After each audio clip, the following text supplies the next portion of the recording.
Make it.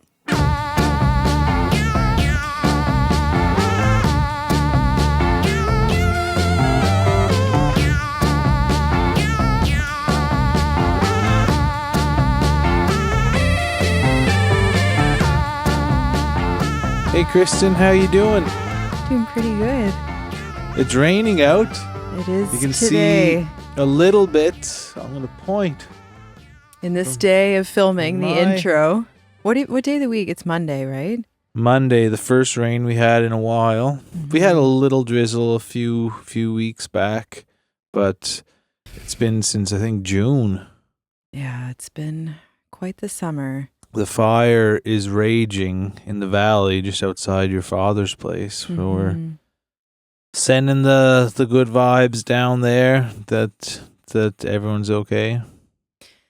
Well, by the time this episode comes out, we'll know the status Yeah. of whether or not the rain has helped. But definitely just wanted to take a minute and give a shout out to all of the very hardworking emergency management staff. Yeah. It's incredible how people come together to help one another, and certainly the people that have been evacuated, we know how that feels. We know what and- they're going through. We were out of our house for 8 days. It was Mhm. pretty wild. So Mhm. we know what it's all about, and positive energy your way, folks. So thinking Yeah. of you. Yeah. Welcome to Make It with Mike and Kristen. Where creative people talk about what they make and what making it means to them. And today's guest, Andrew MacLeod, quite likes the double entendre of the name Make It.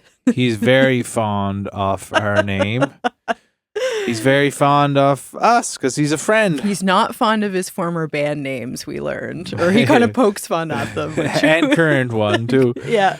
But Andrew is one of my dear friends. I grew up as a musician with Andrew in my first serious band. We get into all the stories, all the shenanigans and what we've gone through, but we spent our formative years together learning the foundations of what we are as musicians and people now. So Yeah. he's a very important figure in my life, and he lives in Windsor, Ontario now, but he's down in Cape Breton quite frequently, and I don't see him as much as I would like to, but we've been trying to stay in touch more lately and kind of just rekindle that friendship. Not that it's changed, but just when you're far away and Of course. doing different and things. older, and life Yeah. things have happened for both of you Yeah. over time, as it does. And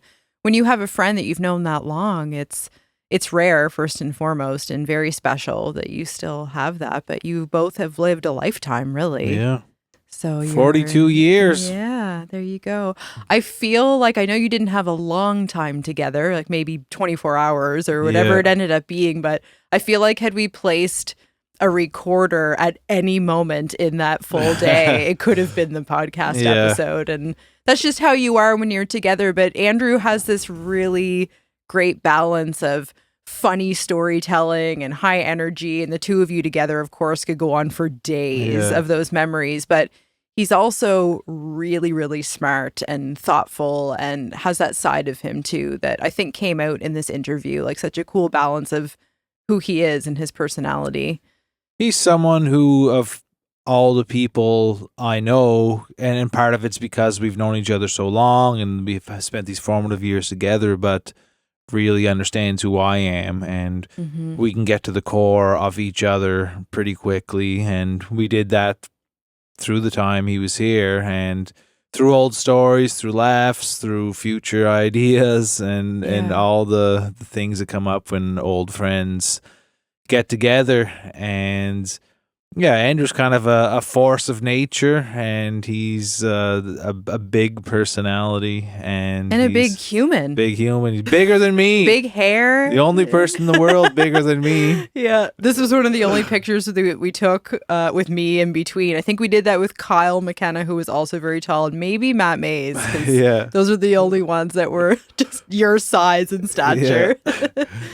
But he's down around for another few days. He's going to come to the open mic. So if you're listening to this today on the day it's released, come out. We're going to play some old songs that we wrote 20 years ago. Speaking of which, I know you know this story, and I'm sure Andrew has heard it as well. Maybe we've told it on the podcast, but I met you and the first time I met Andrew was at a party at his house before I knew you. Well, I didn't know either one of you. And I don't really know if I even met you guys that night, but very long story short, I was visiting Inverness with some friends who took us to the Hoff that you guys talk about playing with your band at. And watching you perform, taking a couple pictures. And later that night, someone was like, do you want to go to a party at this singer's place? And me and my friends are like, sure.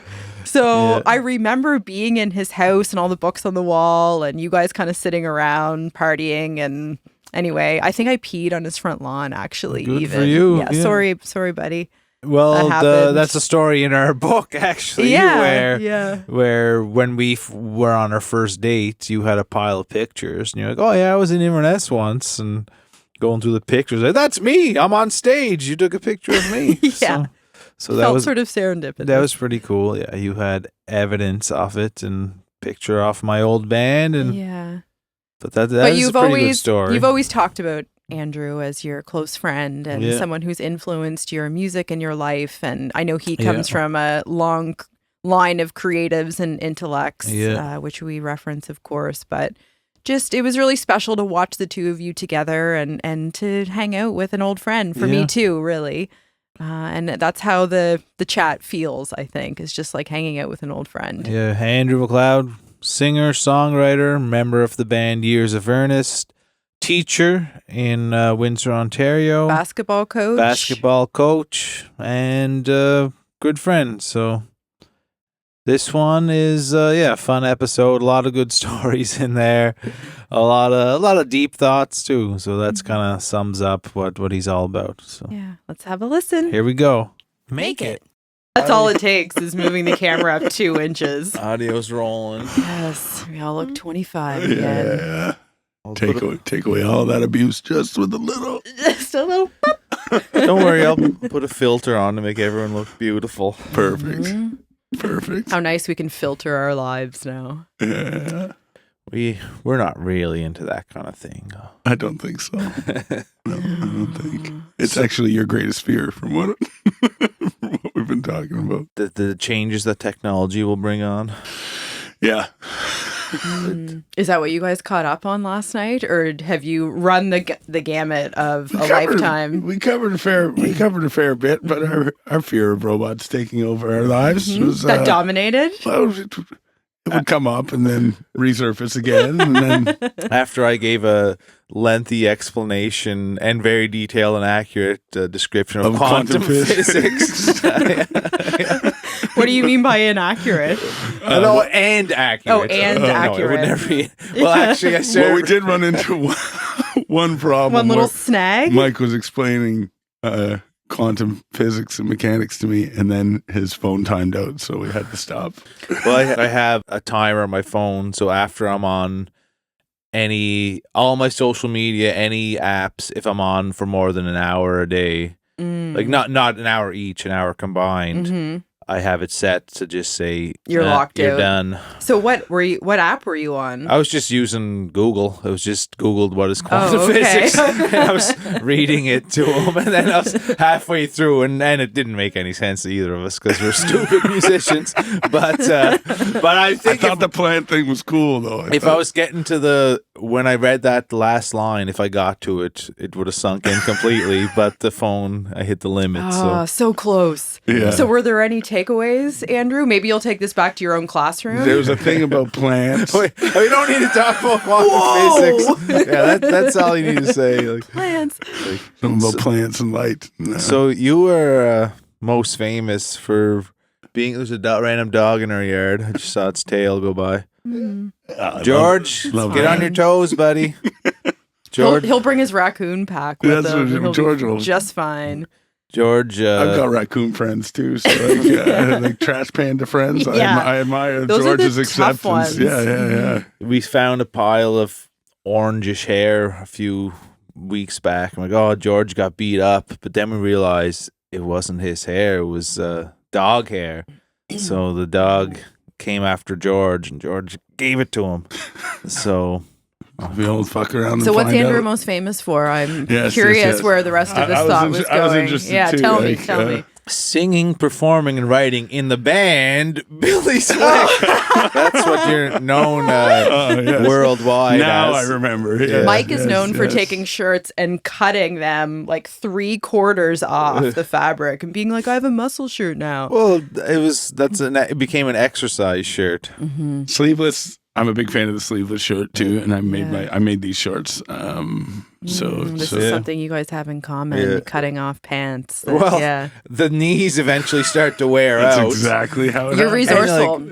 I can't throw them out because the top half is still good. They don't look at all like pants that I just cut the bottoms off. Yeah, but who cares if they do? Coley said you can tell that these used to be black, but only bare. Yeah.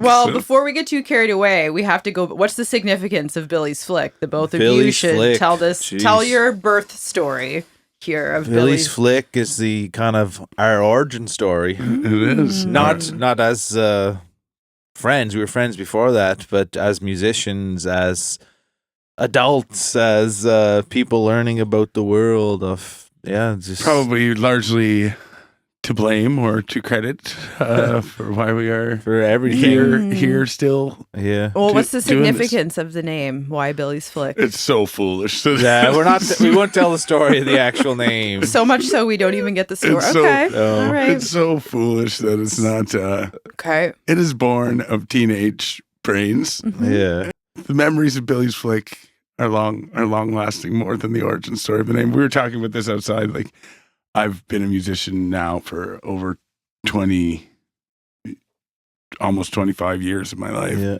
Never had a band that had a good name. Come on, Billy's Flick. It's so bad we won't even explain. And my The name's irrelevant though. Like, Years of Ernest is my other project, and that one's not much better than the origin story. You should have learned from Billy's Flick not to put a name, a proper name, because then everyone's like, "Oh, are you Ernest? You Billy?" I remember just every show we played. Yeah. Oh, you must be Billy. Yeah. They say to you because you're the singer. Billy Bob and the Flickers. Yeah. There are lots of. I remember Joel Plaskett had that thing in the Inverness Orange where they butchered. Joe Plastic Energy Band. Yeah, where they butchered his name. I questioned him about that actually. He got a And? kick about it. No, well, he thought it was hilarious, and he said he'll call himself that every once in a while. He did it. I watched him play in Inverness, Yeah. and at the end of the night, he said, "Thanks so much. We are whatever it The was." Joe Plastic Energy Band. That is that would be a good cover band name for Yeah. Joel It'd Plaskett. be better than Billy's Flick. Have So you Bi- thought of the band name that you wish that you had gone with that you think is a good band name? In between Billy's Flick and Years of Ernest, I was briefly in a band called the Mind Frames, and I don't mind that one. I don't mind that one. Yeah. And Pretty good. we would make posters where there'd be like a hollowed out head, and we would put the dates and venues in the and we thought we were quite clever. The mind Pretty frames. smart. I would do like a headshot with an open frame around it. Well, see, this is why Yeah. artists see things in different ways. That's why community is important. Yeah. Your idea is cool. So back to Billy's Flick. So we were tell how you got the call to join the band. Well, I was born in Cape Breton, as you guys know, but maybe you guys don't. And Mike and I are the same age, so I kind of split my time between Windsor, Ontario, and Cape Breton. And first, Mike and I knew each other as sleeveless men on a basketball court. Actually. Yeah. So I played basketball fairly seriously, or I took it fairly seriously in Windsor. And when I would come to Nova Scotia, I didn't know anybody played basketball, but he would be at the church, and we kind of knew each other from childhood. And then we started entering 3-on-3 tournaments with his enthusiastic father, driving us around and supporting us in his way. And he was always in summertime bands, so I would dance around to Mike's previous bands, Hailstone and Shed. Yeah. And my friend Danny was the singer. Our mutual friend Danny was the singer of one of these bands. And we would go to parties and stuff, so I would break out a guitar, play around a campfire, or beach fire, or whatever. And then Danny moved to Florida where his mother was living, and I was going to school in Windsor, and I was still in high school. We were in our last year of high school, I think. Well, you did the extra Ontario. You do the extra year. In Ontario, we had grade 13, so you would have been first year university. Yeah, but I was in OAC. Yeah, in Ontario, and Danny moved to Florida. Yeah, so you were down a singer. And at this point, it's funny because Mike has such a beautiful voice, but he never sang a peep. Like it was. We used to cover. I know I'm all over the place, but that's just how it's going to be. We used to cover the Ghostbusters theme song. And the only thing Mike would sing was "Invisible Man sleeping in your bed." I just thought it was a funny line to say. But if you tried to get him to sing otherwise, he'd be like, "No, I'm a guitar player. I play guitar," which was great that he didn't discover his voice earlier, because I would have been out of a job. You wouldn't have got this phone call. I would have been out of a job. But here I was in Windsor, Ontario, and James Ryan, our mutual friend and Mike's first cousin and member of Billy's Flick, told Mike, like, Andrew's a pretty good singer. And they called me on a landline conference call. Yeah. No cell phones at that point. Pretty ahead of its time. Yeah. We had a conference call. And I was like at the dinner table in Windsor, and Dad was like, Mike and James Ryan. Then they asked me to be in the band for the summer. You'll be here for the summer? Yeah. You want to be in the band? Sure. They gave me a list of, this varies. His account is about 45. Mine is about 90. And I burnt a bunch of CDs. 90 songs, yeah. I burnt a bunch of CDs and put them in my Discman with a bunch of printed out lyrics. And I learned the lyrics to Born to Be Wild.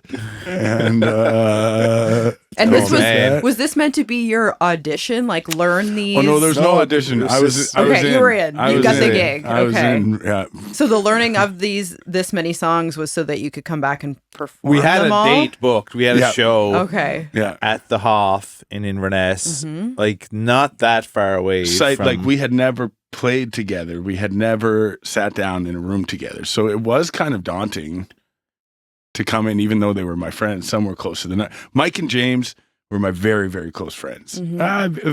Close. We were close. Yeah. And I knew Patty, our drummer at the time, but I didn't know Keegan at all. And I didn't know Patty that well. So just like, was just having my stack of paper and going into Mike's basement and just be like, okay, here we I'm the singer. Here we go. I'm a singer. I'm a singer. Like, but we had a great run that summer. We had a really good run that summer. Yeah, you came. We practiced in my parents' basement for, I don't know, a week straight, maybe. Like, just God love your mother. Oh well, they are. Caroline, you are a saint. They are so supportive in different ways. Both of them, the two of them, you can't separate the two of them, though they have very different roles. But Mike's parents are largely to credit for whatever the long-standing relationship. They put up with so much of our garbage, like so much of our garbage. And Mike's dad drove us everywhere. Mike's dad drove us everywhere. Well, he was our manager at the start. He was. So he takes you to your first gig together as a band? We probably could walk. We walked. That was pretty this close. was at the Hoff. Yeah. Okay. He was just carrying your gear down the road. Okay. And how did it go? How was night one? Incredible. Yeah. It's funny because for a while, the way home is, because I had spent time in Ontario, sometimes there was a little bit of like, he's barely even from here. He's from Ontario. So sometimes we would run into a little bit of that. But for the most part, we built a following pretty quick. It's the age you are too, right? We were like 19 years old. All our friends would be there, and then we're playing mainly classic rock songs. So all the older folk, these guys are playing CCR and whoever, Guess Who, like all these bands. Like, these are cool tunes. So people liked us like quite a bit, and we weren't great by any means, but we were nonstop. So like sometimes even now, the way things get in you early, I hate a person don't hate it. I can't be a person who takes extended breaks. If I'm booked for like a 4-hour night or 3 hours, I will play an hour, take 10 minutes, play an hour, take 10 minutes, play an hour. Like, and that's kind of how we were. We were kind of known for playing lots. Okay. Well, you had 90 lot of songs on your songs. list, so I mean, it's a big Long show. sets. And we're a party band, essentially. Like, we're playing all fun songs that we liked and high energy and Giving away giveaways. And like, I still do giveaways. Yeah, at I know. shows, That's like some of these things that are just in us from when we were. So then I went to university for a year. The summer ended. Okay. We had an excellent run, and we kind of planned in the summer that I would come back for the Christmas stretch. Like, we would do I'd be done school for Christmas, and I would fly to Cape Breton.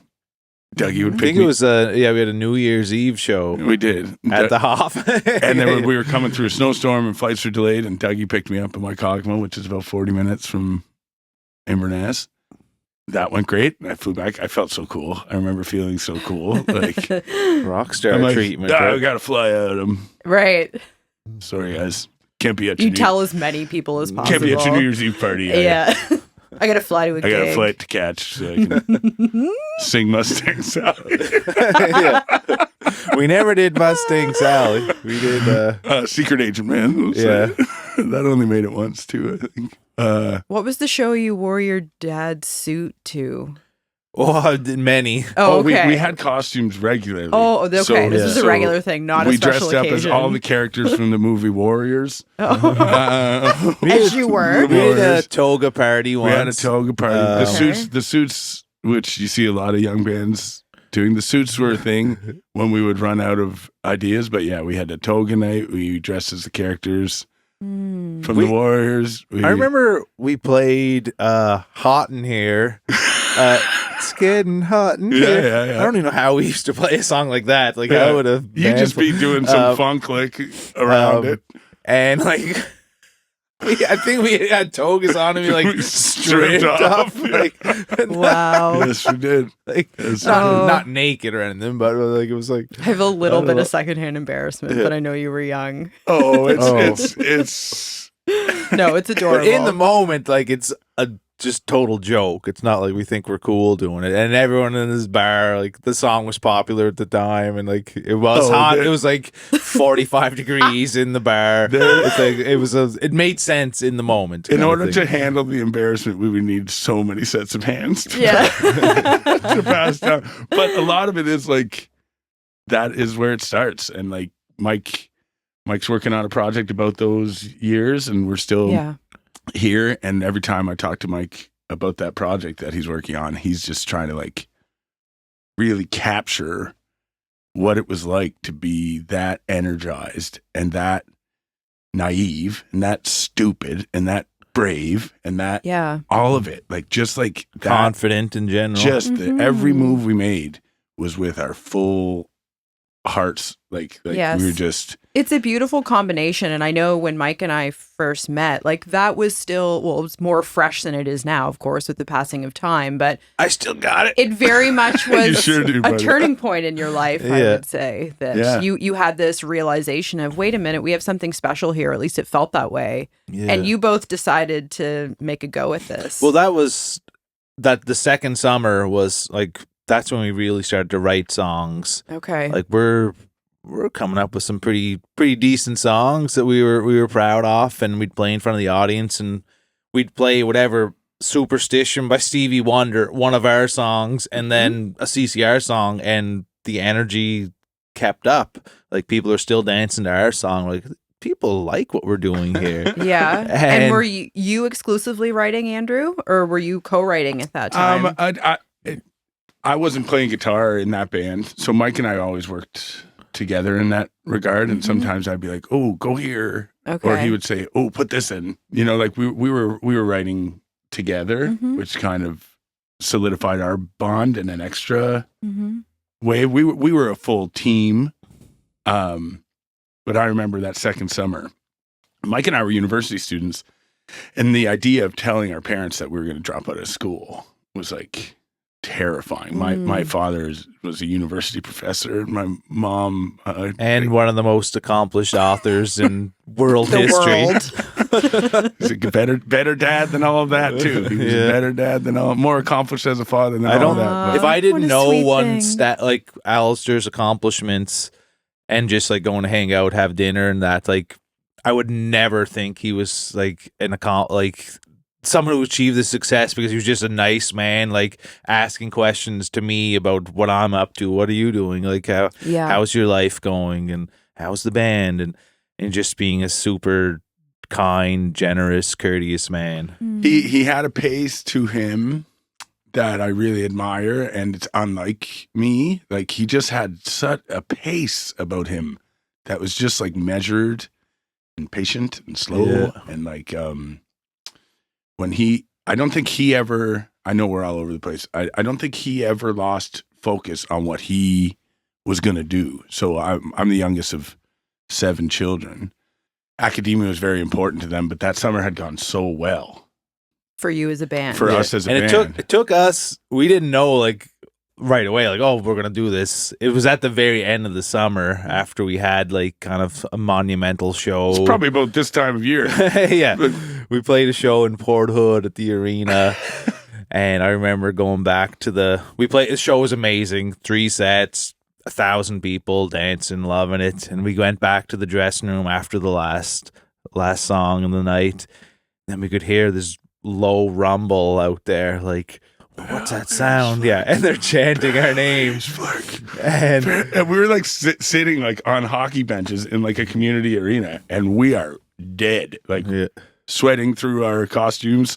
It was just suits just suits for that one. It was a formal occasion. Like, we thought we were done. We weren't expecting. And like we were saying, there are certain moments in time that like sometimes my brain is Swiss cheese, but there are certain moments in time. And I remember Mike and I just like being like exhausted hockey players leaning forward, and both of us just being like, Then am I hearing what I think? Like, our energy went from a 0 to 150 in like 3 seconds. Like, the room was literally shaking. And again, like, this is like, we're mainly a cover band playing to drunk people, but it was, in the moment, it was incredibly but we were kids. meaningful. We were kids, so we didn't know the difference. Just for us, that was as big as anything could be. So then Mike and I are in his basement after that show, and we're like, are we going to drop out of school, and am I going to move like permanently from Windsor? And we both said, yep. Yeah.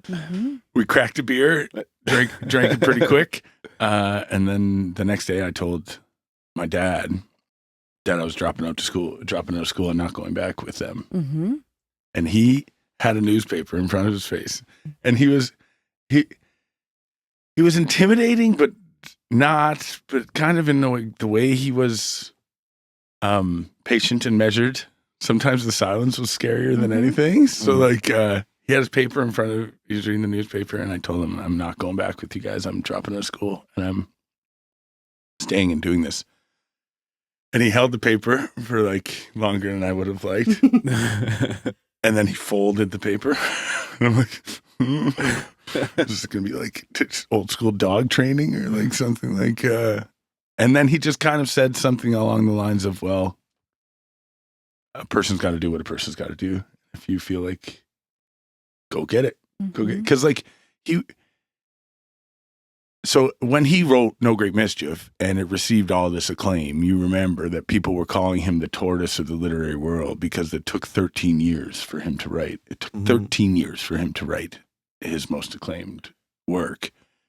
And all of us were kind of annoyed by that label, tortoise of the literary world. Like, Homeboy was tying a lot of skates, is what my brother Alex always says. Like, he was our dad. And when he could find time, he would work on his creative endeavors, but he never lost sight of what was more important. And I'm sure there were times where he was like wiping noses or like comforting bad baseball players. Could be any of us I'm talking about. That he would like be like, man, if I could just get more time for my creative work, but he just never let it show, and he never was like impatient with us in that way. Like, I got to get to my work. No, it was just like, he knew it's going to be there.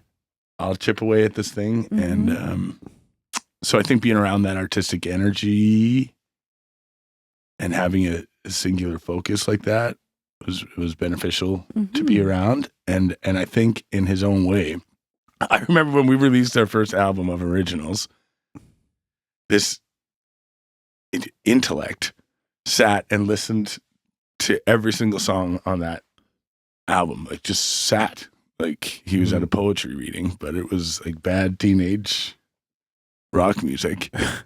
And he was like proud that we had like done something. Here was a tangible thing. Yeah. For that conversation that you said. You said you were going to do something. You said you were going to do something, and look at you. I don't know if they were his. Actually, I know they weren't his type of songs, but saying you're going to do something and then doing it, yes, is like meant something to him, and that's how he was until he passed. Like when Years of Ernest released their first record, he did the same thing. He just sat, listened, and we talked about like expression. It's kind of cool to. How much did his opinion matter? Sometimes you got to just put that at the gate and leave it there, because like I said, we weren't creating music that my dad enjoyed. So his opinion of whether or not he liked my music didn't matter to me, but his opinion of me meant everything to me. Sure. Okay. Like so I didn't care. If Dad liked our music, I would probably think our music was bad.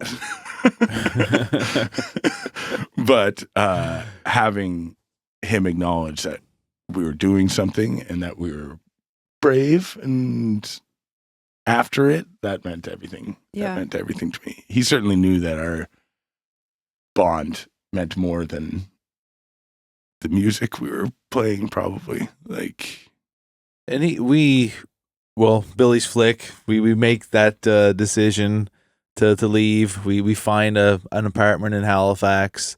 Oxford Street Extension, baby. Yeah, it doesn't exist anymore. Like that's actual street. The street's there, but the name changed because it was Oxford Street Extension. Oxford Street. Whatever happened to Mitch? He's not in the basement anymore. Yeah, he might still be there. Just the name change. But I was going to get to, we ended up, moving to the city, starting in the bottom with zero connections. Didn't know a person. No jobs. We had Nothing. no jobs. I don't even know how our landlord allowed us to take the place. Your father's negotiation tactics. But yeah, we're like basically talking to people. Yeah, we're a band. None of us have jobs. We just know we're going to take over the world in like probably a year.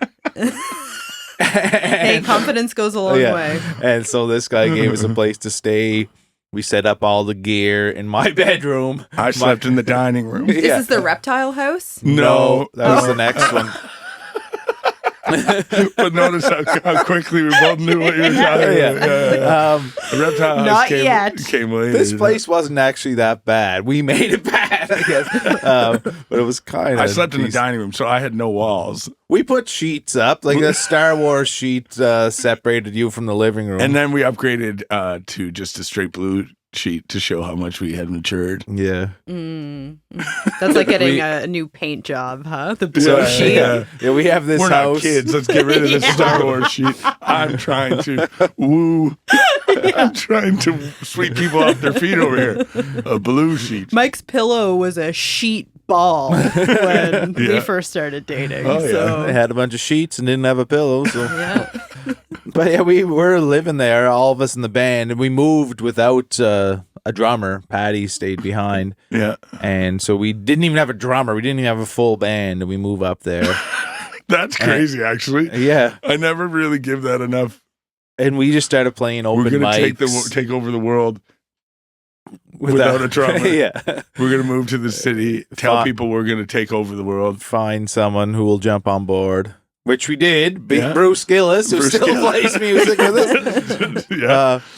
And we just practiced every day, like literally every single day. We'd practice for. And when we weren't practicing, we were writing. Like Mike and I and James Keegan had the acoustics out in the backyard or on the couch or on the front step. I remember like when we wrote August Anthem. Yeah.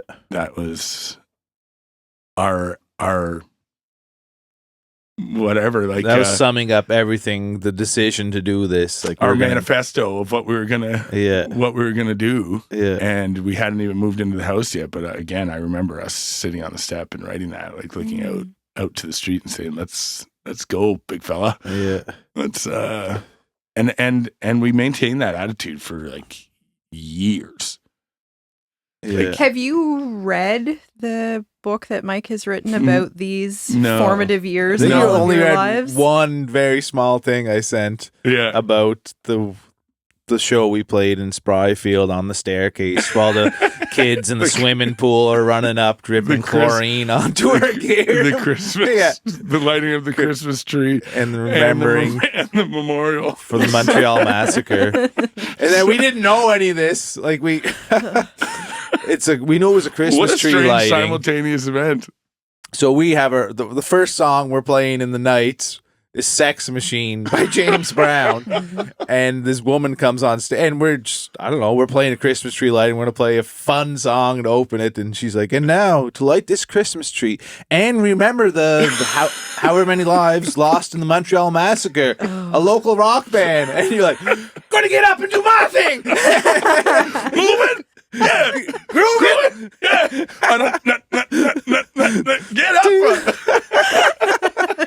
Like, probably not the best first song. Really, choice. not a very good song for a Christmas tree lighting. Anyway, but really not appropriate for remembering the victims of the Montreal Massacre. But everyone loved it in the end. But you read that small section. You will see it sooner than later. And I listened to some tunes. He told me yesterday that he's working on some songs to accompany the project, and we listened to some stuff. Yeah.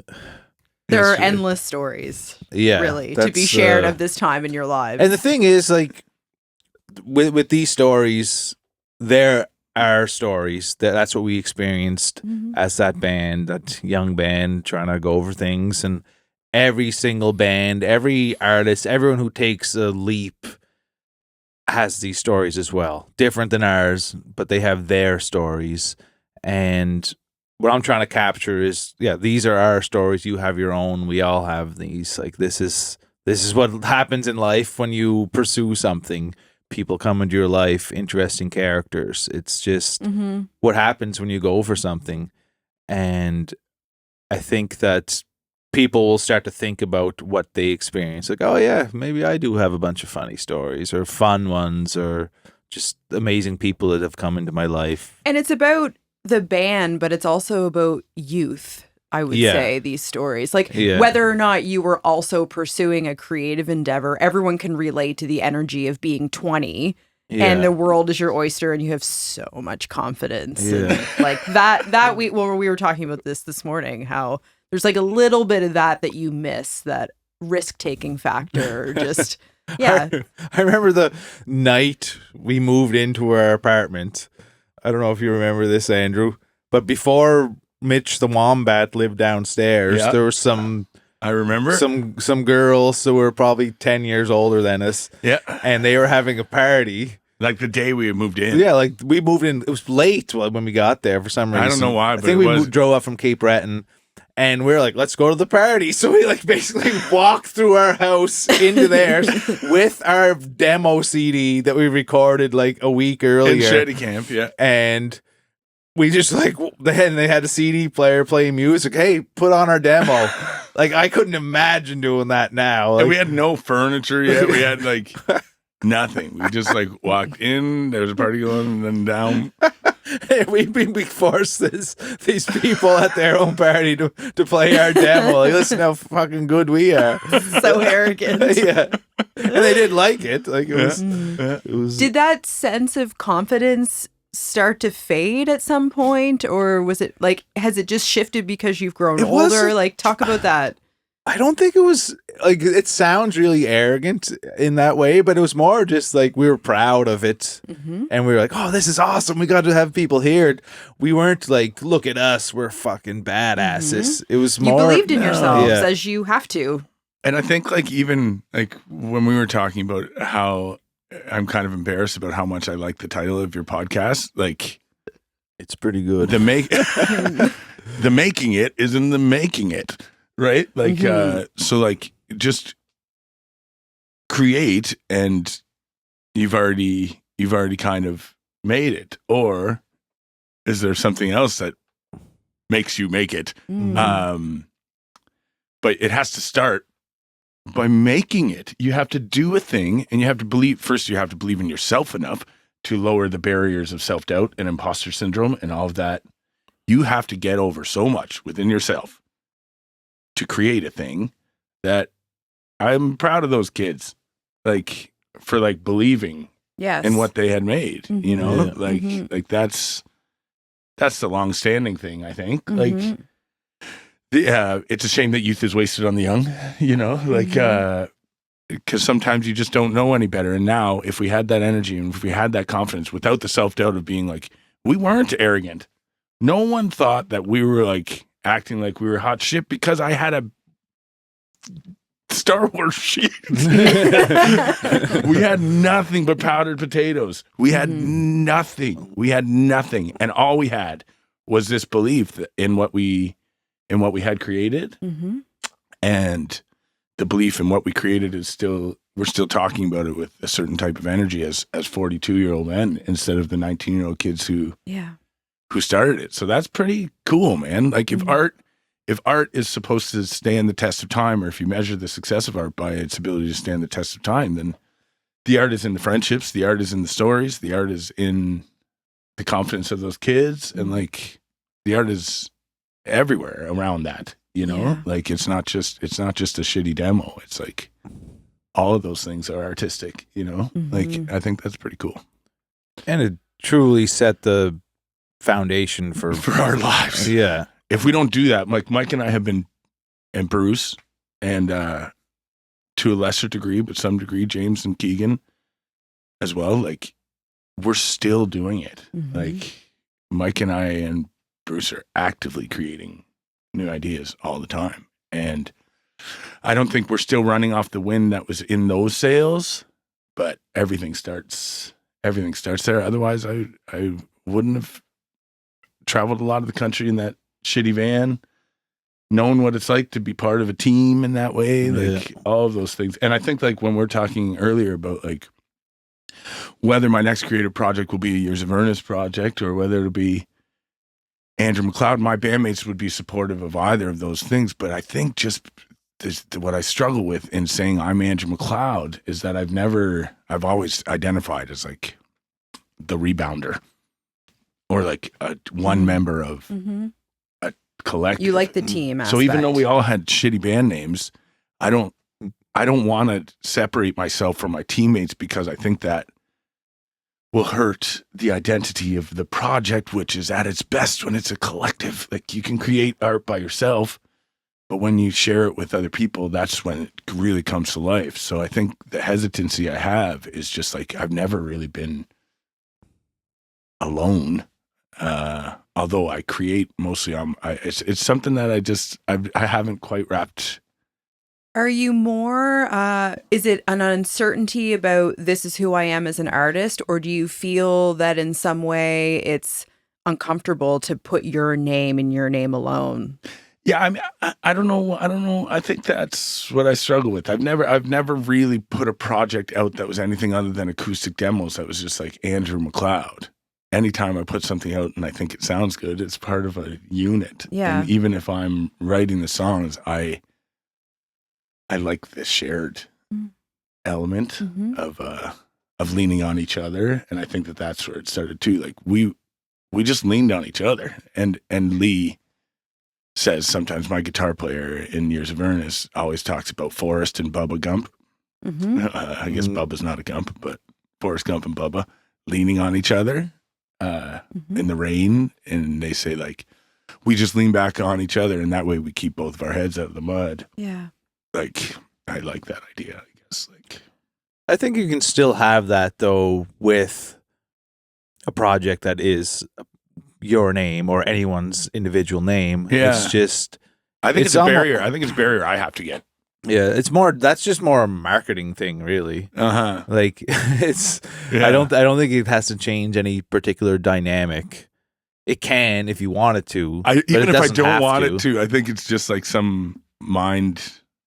But it could also Fuckery, be Andrew MacLeod and the Years of Ernest, or Andrew MacLeod and whatever. Yeah. Like think of a lot of bands like Matt Mays and El Torpedo were a thing for forever. Like so many people have their name, and their band may have a name. Yeah, like, well, Lee, again, my bandmates joke, and they always say like, "We're just the out of focus guys." Like, whatever, man. do what you got to do. We're just the out of focus guys. So I know that they wouldn't care, and I know that you're right. And like, I believe in these songs, and I want them to reach as many people as possible. And if Years of Ernest has been a project for as long as it has, like 15 years, but not really released anything in 5 years, then maybe rebranding could be beneficial to the project. And I want the project to reach as many people as it can. It's just like all these things that you have to think about when you do something like this or like this. Right.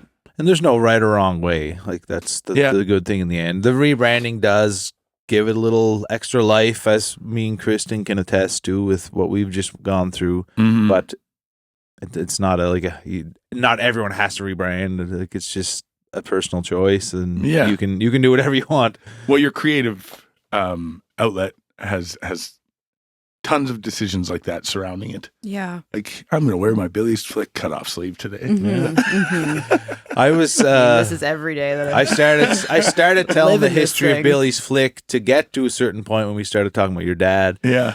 We won a big battle of the bands here in Halifax at the Q104 sponsored it. We were supposed to Molson as well. Yeah, we were supposed to open for the Tragically Hip and the Bare Naked Ladies. We thought, like, legitimately, this is going to be our big break.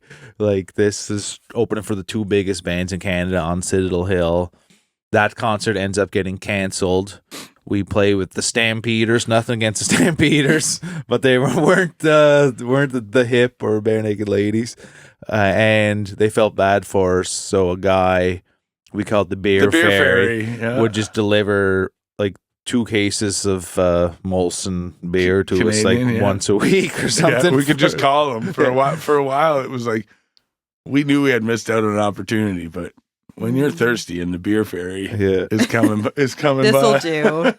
But we win that battle of the bands. It's funny, we had a guy in here not too long ago, Keith in Newbridge.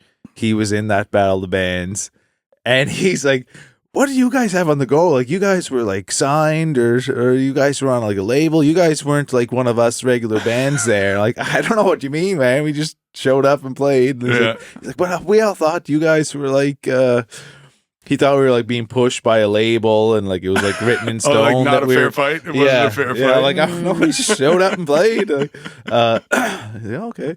But, we win that battle of bands. Don't open for those other amazing bands. But we went to Windsor for like 6 weeks. Well, we did. We did Ottawa and Toronto. Yeah, Touring. Yeah. We played the El Macombo in Toronto. Yeah.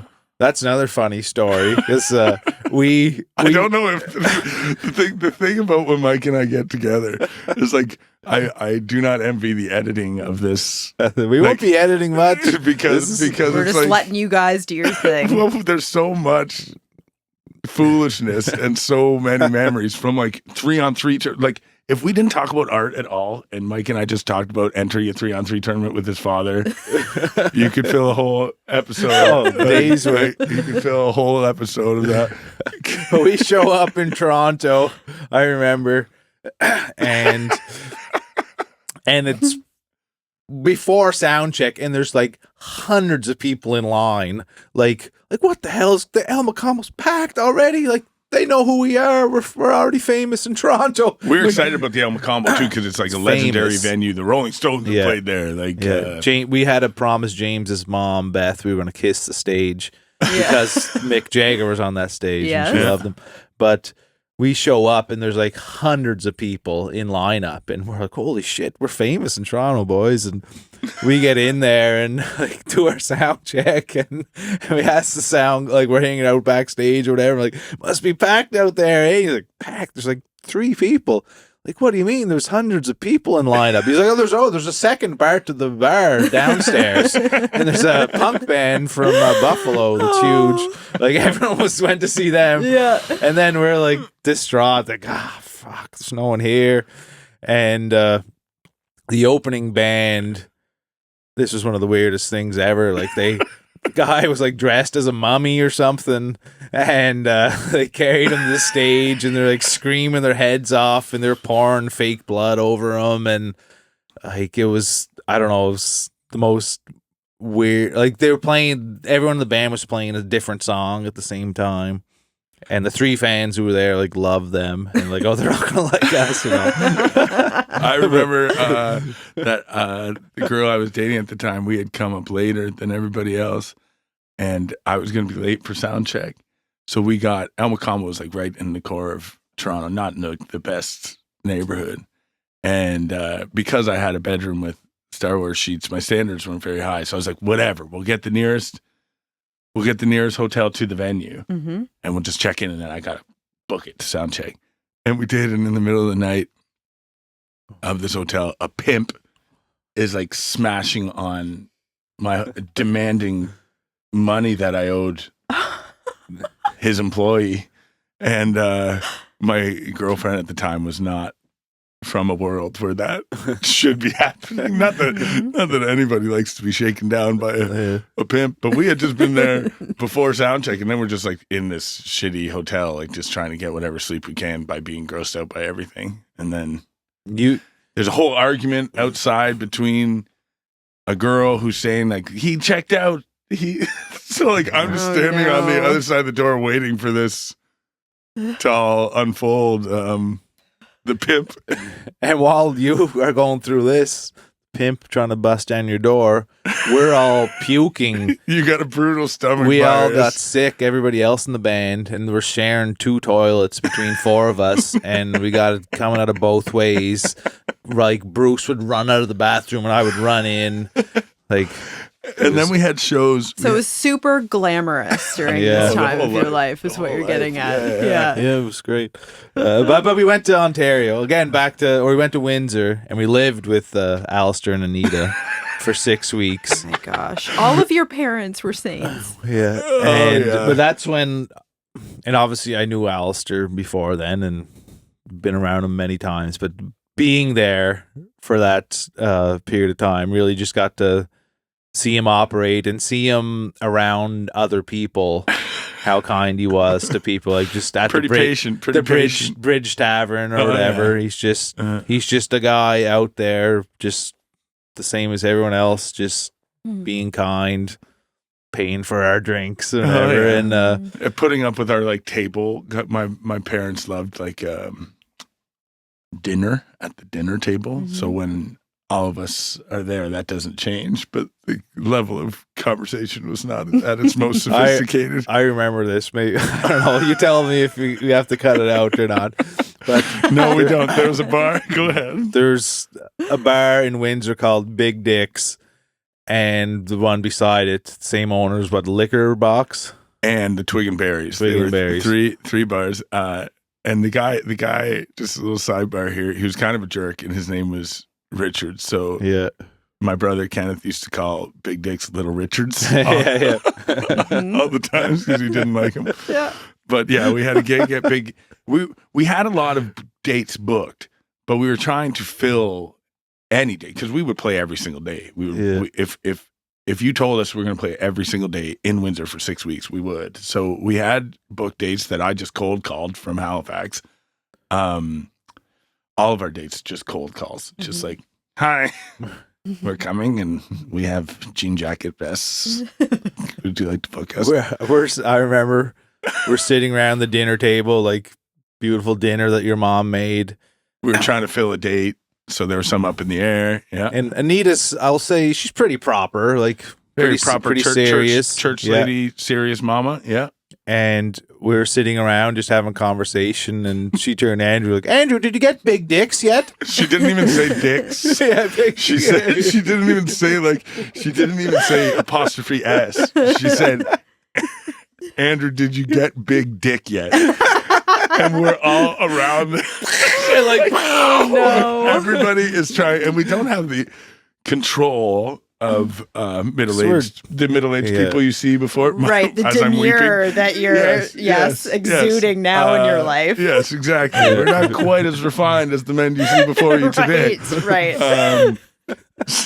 But I've made a lifetime of and like not showing my true feelings to my mother, like stifling laughter in church, or like just hiding as much of my true personality from my mother and father at all times as possible. So I'm fine.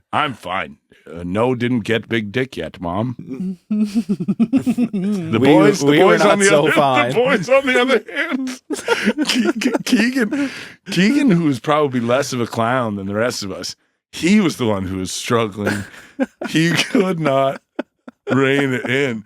And Dad, so Mom is like asking if I've received big dick yet, got big dick yet. Have you been granted? And Mom, I always say, like, Dad is like front of house and Mom is like back of house. So Mom's always wheeling around. So while she's asking this question, she's like either giving us food or clearing plates, and she's just trying to find anything that she can talk to us about. And Dad is at the head of the table. So Dad's not gathering dishes. Dad's just sitting there watching us. And he does not waver. He doesn't smirk. He doesn't scowl. He just, and we are just busting at the seam. I don't remember. Yeah, I remember you busting up. I was biting my lip pretty hard, but Keegan was the one who could not. I think we were trying to cover it up. Like, I don't know. Oh, yeah, James said something earlier. Like, I don't know. To like two of the smartest people in the world. Yeah, exactly. This story is bogus. Yeah, so obvious what's happening. But yeah, that stint to Windsor was another, I guess, formative thing. We bought the van, like, so we booked all these dates, and again, like, down to the wire. Like, I think we bought the van that we took to Ontario the day before we went to Ontario. We bought it off a 12-year-old kid at a dealership. Yeah, Noble Auto. Yeah, not Noble. Okay. Bull. And it had a bull on the back. I don't know if it's still there or not. It was over in Dartmouth somewhere. But yeah, we GMC Astro, was it? Astro van, yeah. Big boxy thing. Aqua colored. We didn't change the oil for the whole duration of its life. life. 50,000 kilometers without changing the oil. Man. And then we were like, this thing's not working. What the hell? Come on, Hank. We took it in and they're like, it's tar. They said it wasn't liquid anymore. What was your idea at that time of making it? Oh, we had some lofty goals for sure. Yeah, we thought it was going to get as big as music can get. Yeah, is what we thought.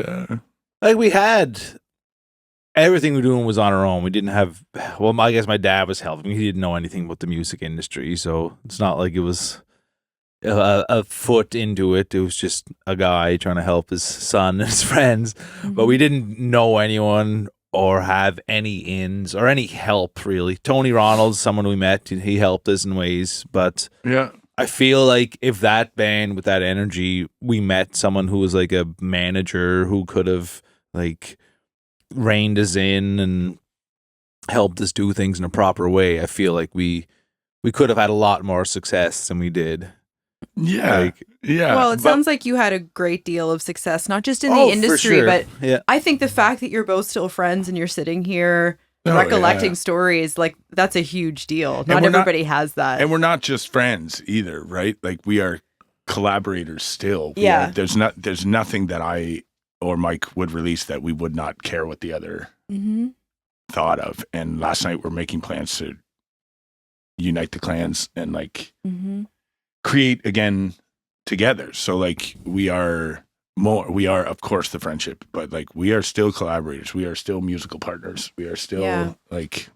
Do you think that is strengthened by, because Andrew, I know you have, well, I mean, everyone has gone and lived a whole lifetime since that period in our 20s, but even in the last couple of years, I mean, you're a full-time teacher, you've been married, you've lost your father. Yeah. There's been a lot of kind of key moments in your life. Do you think that will contribute to sort of this next chapter of your art and possible collaboration? Yeah. I think that's where the material comes from, you know, like sometimes when you like, whether these things are true about comedians being sad or like, sometimes I just think the reflection is sometimes scary and it's sometimes dangerous even, heart-wrenching, but like just being a reflective person is so important to me. Like, doing inventory or like checking in on yourself. I know that I do those things. How do you do that? But by writing. Okay. By writing. Sometimes I don't know what I've experienced until I write. Like, but when I sit down, I said to Mike, fortunately, and something I feel very blessed every time I try to write a song, something is on the other end of that pen. It might not be a completed idea, but I've never had writer's block. Like if I devote time, sometimes I'm guilty of not devoting enough time to my craft, but if I devote time, there's always something on the other end of that pen.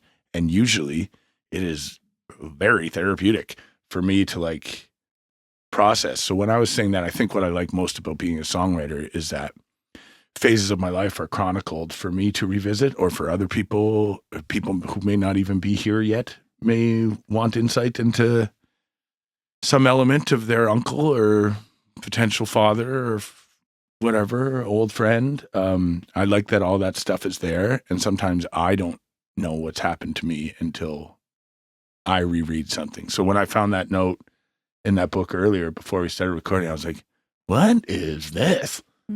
And then that moment where I try to understand what the hell I was thinking or talking about is cool for me to be like, and sometimes I'm like, no, it's not there. But sometimes I'm like, oh yeah. It's like going back through your camera roll and having those memories. Yeah, or I think I remember what I was thinking there. So like, I can't separate myself from my artistic pursuits. I can't. I don't know who I am. I don't know who I am without it. And I like that because I think it means it's going to be here forever. Like, I'm not trying to separate those two things. So although I teach the arts, you know, I teach English language and literature, and I'm primarily a writer. That's my role on the team. I can play guitar, but not like him. But I know that what I do is right. And I think I do it well. Like that's not, and part of that is that same confidence that we're talking about. Like self-confidence is necessary. Arrogance is annoying. But if you don't have a little self-confidence, then you're never going to get up on stage by yourself. Yeah. So when I get up and I play for 3 people or 3,000, if I'm by myself, you have to get to a place that believes in your shit. And if you're not confident, they're not going to like it because we're all a little insecure. So I think you go to watch performers sometimes to, I don't know, like rev yourself up a little bit or something. So like, I'm confident in what I do as a creative person, and I think it like is inextricably linked to who I am as a person, and that's really nice. And I don't think it exists if we don't have those years together. How important is legacy to you? Not. It just seems like that's. I was talking yesterday. It's just too big.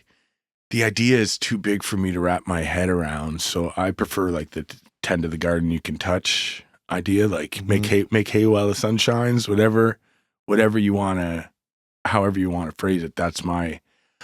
I hope that the people that are in my life right now feel good when I'm around. And I hope I make people feel seen and happy, and that's about as much as I would like to have on my plate. I think it's cool. But for the art itself, do you want that to? I want people who may want to tap into my process to be able to. Mm-hmm. That's about it. Like if you're interested in what I'm about, I have things here. I have things. There are baked goods at my bake sale. Mm-hmm. And if you would like to try some, here they are. If you drive by my bake sale, have a nice day. Mm. Like I don't, and I don't really care about what you're saying about my squares after a month after. I just hope you have a nice moment. It was good. And then it's some of these, and I think I do that to myself to manage things. Cause like if I start thinking about ideas that are too big, I get lost in the sauce. I can't find my way out. And, the big ideas are sometimes too big for me to digest. It's not palatable. So sometimes I find the big ideas in something that is small, and that seems cool. But trying to lasso the idea of legacy is like too scary. If it matters to other people, then that's cool. But I think it exists. Everyone has a legacy, whether you try to create one or not. Like your legacy is your body of work. I don't want it to be infamy, like I don't, but beyond that, like I think I have, I'm fortunate to have a group of people, both creative and otherwise, who believe in me and love me. And I know they're behind me at all times. And that feels like a legacy in and of itself. Like, my crew is so strong, both in Cape Breton and in Windsor, and people believe in what I do. So that's like, that's the legacy that I still I want to keep doing it because of the legacy of those bonds more than my own. I think, like, knowing you now in your life, because I mean, I've known you as long, more or less, as I have known Mike. So say 15-ish years. Yeah. I really find you as an adult or an older adult have found a true groundedness and freedom in how you look at your life. And only in the last day of having been around you, you seem to be really at peace with, this is where I am, this is who I am. It doesn't really matter what happens to me tomorrow. It doesn't really matter to me what other people think. Yeah. It seems so natural and sincere. Is it something that you've had to work on, or is this just how you've kind of always been? I appreciate you asking. I think, correct me if I'm wrong, but this shit will ground you. Doing this shit will raise you up and knock you down. Yeah. So like having had those experiences of like, I was divorced and my father died within months of each other. So I had no real work. I wasn't teaching yet. I was just hacking it out as a musician. And those things where it's just you and your old crippled dog and you're just looking at each other like, well, hey, DH, do you need somebody to host an open mic, or like one day playing for 5,000 people and the next playing for 5? I think this life will ground you. So it'll keep you humble, and it'll keep you close to the earth. And if you, I don't think I did it consciously, but I try to stay open.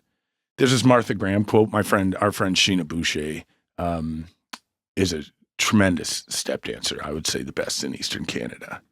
And during this time when I was struggling, I actually went out to see Mike's band, the Town Heroes, in Calgary and in British Columbia.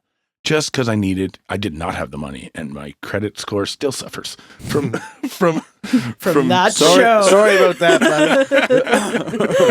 man. You surprised us, actually. Yeah, I didn't even tell them I was coming. And then I went to Alberta first, and then I was like, okay, see you. And I was going to Vancouver too, and didn't tell them about that either. So we said like our big goodbyes in Alberta, and then, but I was struggling, and Sheena gave me this quote by Martha Graham, who was this world-class dancer, ballet dancer. And the quote, I use it with my students all the time. The essential idea is that you don't have to believe in yourself or your work. There is no such thing as satisfaction. You just have to keep the channel open within you. Because if you shut it off, then it really doesn't exist for you or anybody else. So the idea of being satisfied is not the thing. The idea is if you feel something moving through you, write it down. Stay open to the urges that move you. And then you're alive in a way that many people are not as a creative person. Like, I can handle all of this as long as I don't lose this, like that surge that's moving through creative people. Yeah. So, like, I remember really being helpful during that time. I was like, oh, shit, there's no such thing as satisfaction. Okay, I'm satisfied with that. That is comforting, I think, as people that find difficulty in being satisfied. Maybe that's the haunting of being a creative person. Yeah. I remember when I was just starting art, maybe even before we met, like not even as a career, but just like open to this idea. Writing down is one of my goals. I want to create a masterpiece. And now fast forward all these years later, I'm like, that doesn't exist. Like, what possibly could that be that I would feel satisfied What's that it look I like? had achieved that? What does that possibly everything look like? is a masterpiece. This episode's Perhaps. a masterpiece. Yeah, maybe. perhaps. Remember that, guys. This episode is a masterpiece. But okay, I want to ask you both, like, in the absence of satisfaction, what are you pursuing? Creative endeavors for as long as I can. Okay. I will play music until I'm dead. Yeah. I will, and whenever that happens, I just never want to stop. And I think that's what those kids were really after. Because sometimes when I think of the goals we had, I would be arrested if fame.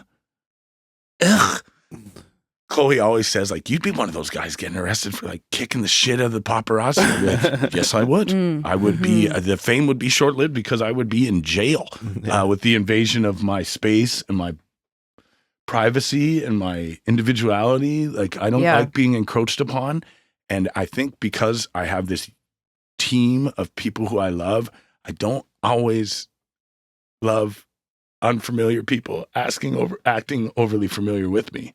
And that's a quirk of my own personality or whatever, but I think aging with art is interesting in and of itself and is artistic in and of itself. Like, ooh, I love that. Like, yeah. So the goal is to get old, right? That's the goal. We're supposed to get old. Like, just ride this thing out for as long as you can.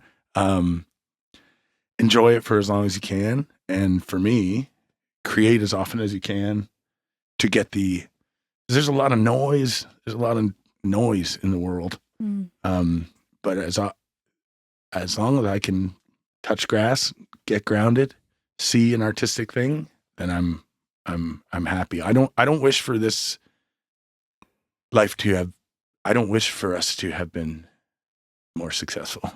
Like, not even a little. I don't wish for my songs to have hit in a way that they haven't. But success, as you're describing it now, is a matter of staying open, letting that channel through you and the people that are around you. And with that in mind, would you say that kind of day to day that is making it to you? Keep the gigs coming, There you baby. go. Keep the ideas rolling, and I'm good. Like, cool. I obviously have security through my job, which probably skews the stats a little bit. Like we were talking about, like 1 foot or 2 foot artists. Yep. And they're both feet. Describe They're, that for the listeners. Well, you guys have been a 2 foot artist now for quite some time, and he's always been a 2 foot artist. And what I mean is, like, the risks Mike takes by not having another job to fall back on is, I admire the hell out of it. It's friggin' scary. It takes great courage and belief.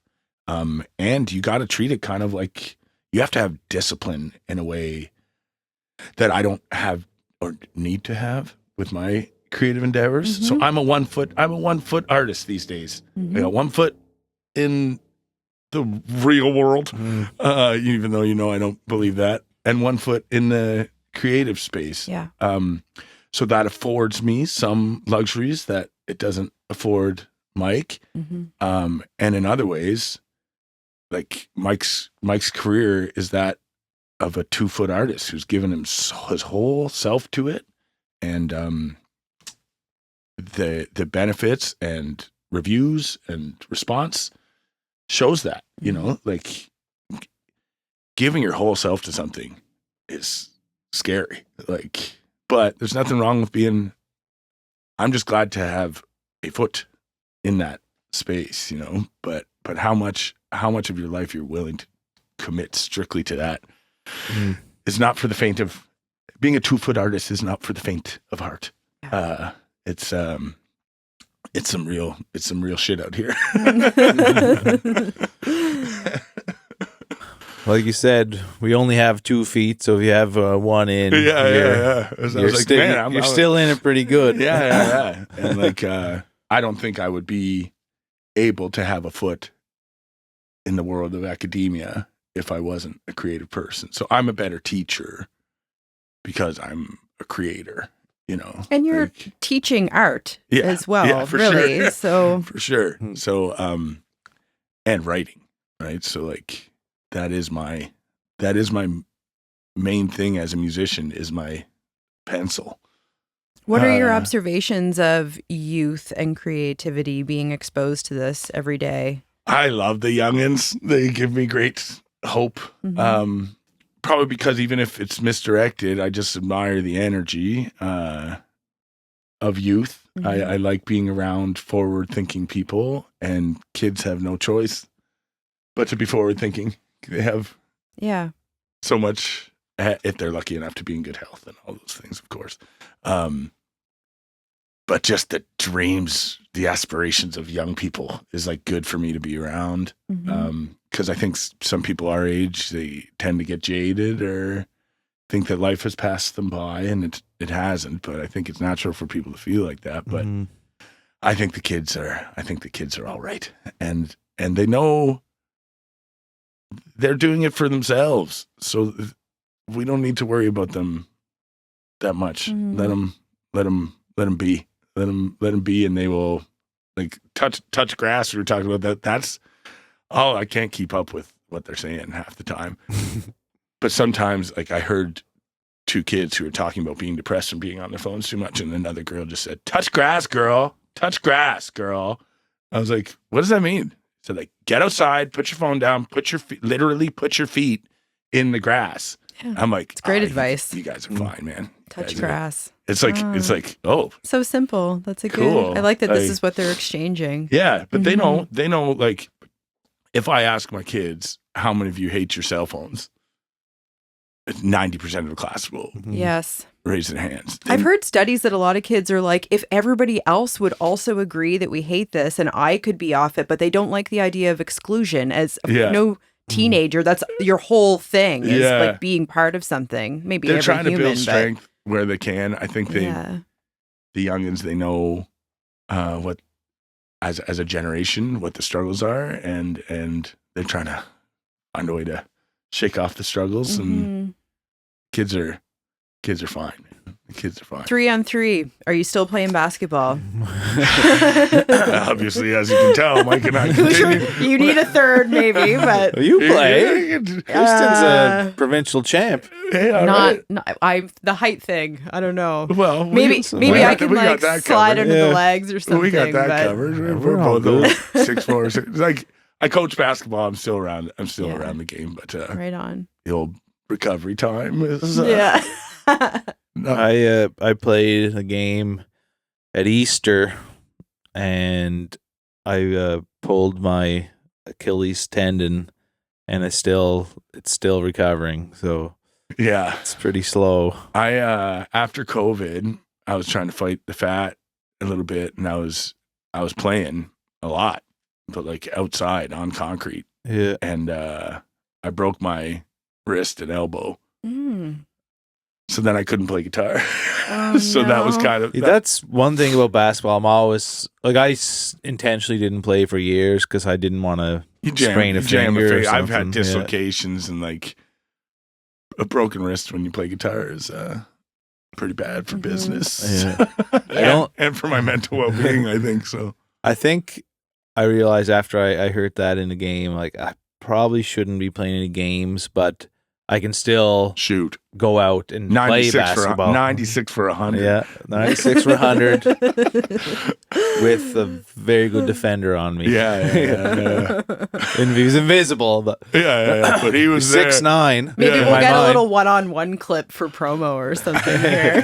Well, I mean, if we would have had a little foresight, you could see two very ugly and effective jump shots. We both have very unconventional looking lives. It goes in. And jump shots. They go in. Lives and jump shots. Foreshadowed a lot of things. Yeah. What do you want for your future songs that don't exist yet? Oh, goodness. What do I want for my future songs that don't exist yet? Make people happy or comfort them. Like, it's simple enough, but like Dad, who knew what he was talking about, would say, like, if you want to write and put it in your bedside table, there's nothing wrong with that. But as soon as you write in a way that invites other people to interact with it, you're just writing letters to the world and hoping that they'll respond.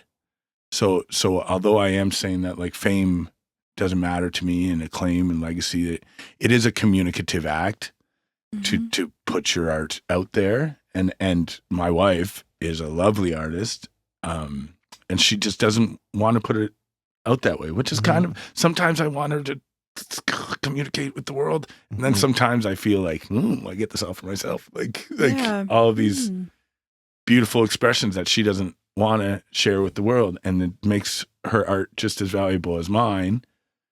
But because I am in the business of sending letters out to the world, I just want people to open them and read them and go, I'd like to write back, or write back, or like I always want to have that relationship with people who are willing to listen. So if you feel anything, it's good art, because being a human being runs the gamut of emotions. So if one of my songs pisses you off, then I'm happy.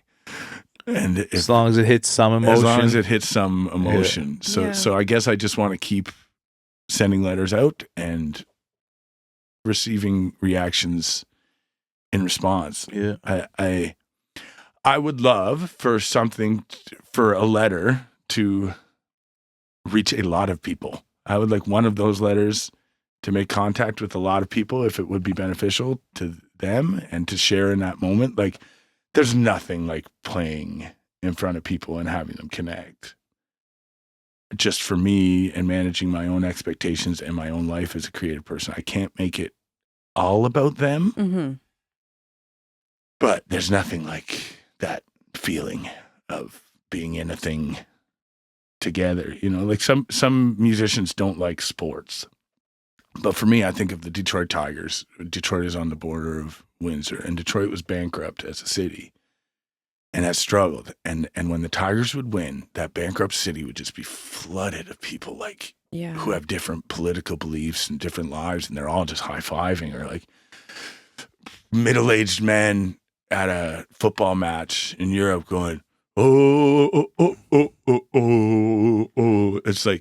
It's like so big. And those are the things that I can be a part of. They're united. Well, one of the most monumental things in my life, I'm sure partially in yours too, was when we were in Windsor and the Detroit Pistons won the championship. In 2004, folks. We went to the championship parade. In downtown Detroit. Yeah. Detroit was, I guess, at the time, a broken city. Floundering, at least, yeah. But there were, I think it was like 1 million people out. Yeah.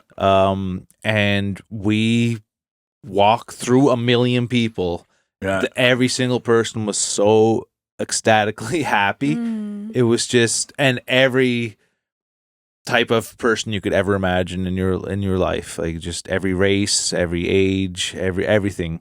And this is like I'm coming from Cape. You lived in Windsor, so you experienced stuff a little bit more like that. But come from Cape Breton, it was country mouse in the big city. This is some culture shock, and just being that close to 1 million people, even if they're just stationary and whatever, that was a shock. But just being there and just experiencing the joy, like everywhere you went, everyone's high-fiving and like Detroit basketball. And you want to like capture that energy, like when they say like get that energy and bottle it. And I think when you hear us like talk about those Billy's Flick years, it does seem like it's in a bottle. And then when we're done here, Michael put the cap on that Billy's Flick bottle and put it somewhere in your pantry. And then the next time it's there, like you want to open that Billy's Flick bottle. We did. We captured that energy. It's in a bottle. We can remember so many details about those years. Yeah. Because they're in that bottle. So I like capturing as many moments like that and keeping them in the pantry. That's but what about you guys? Like what I know I'm a guest, but that question has me all messed. What do you hope for your future creative? I think I want to be authentically me. Yeah. Like I don't want to be influenced by anything that isn't a product of Michael S. Ryan. Exactly who I am. I just want to be, and I know when I do that, it is the best version of me. And sometimes you think like, oh, well, if I lean into this aspect or something, like maybe it'll be better. But it's always the best when you're doing it from your heart, from your soul. And I think focusing on that and paying attention to that, it's kind of same thing you're saying, but just really making sure I am true to myself with those songs and with anything that's put out there. And you? Mike said something to me recently that at the time, I wouldn't say hurt my feelings, but it was on the nose, but what I needed to hear. And it was something along the lines of, you started as an artist and you've become more of a businesswoman. And that driven from this need to survive in today's economy, it almost felt like, well, what choice do I have? I have to get good at business in order for my art to be seen. It's taken me like a few weeks to kind of mull that over and be more at ease, like with everything that's happened. But you're kind of in the middle of this negotiation. Kind of in the middle, right now. exactly. Yeah. I'm, and we don't talk about the stories when we're in the middle of something. Yeah, we talk about it. We're on the other side, and we can look back and be like, "Hey, I went through this hard thing. It's going to be okay, you guys." 100%. But when you're in the thick of it, I'm like, people tell me I'm going to be okay, but it feels really uncomfortable being in it. Yeah. So to hear that, I'm slowly being like, I see what he means. Like he's right. And I look forward to being able to remove all of kind of what you're describing of the external noise and the opinions of others, and this is how you run business, and bank statements, and just and like this is what the algorithm wants, and like I don't give a fuck anymore about the algorithm. I hate the word. Sounds like a badass I'm artist. I'm very to me. excited to actually just kind of rekindle my love for, I don't know if I've ever heard you say like I don't give a fuck like that before. Well, I love it, buddy. It's kind of at that like waving the flag moment of it's similar to what you're describing, but just having my own experience, of course, in it. And there's a pureness that I think can escape us so easily when we're putting our stuff out there, because we're getting feedback. And to some extent, we need that. Like you're saying, I'm writing letters. Yeah. You want people to like the letter, but how much of that is starting to matter? I need to kind of rein it in a little bit more and remind myself, no, it matters what I think about the letter I wrote. ChatGPT, make this art piece in such a way that people, unlike myself, would appreciate it.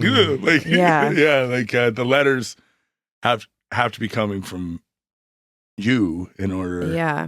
And like quick side note before I forget, I think the actual literal letter writing would be a cool promotion for an album. Like you write your lyrics out and like snail mail them out to people. I love like the organic kind of way of doing things. Anyway. You've always been a big letter guy.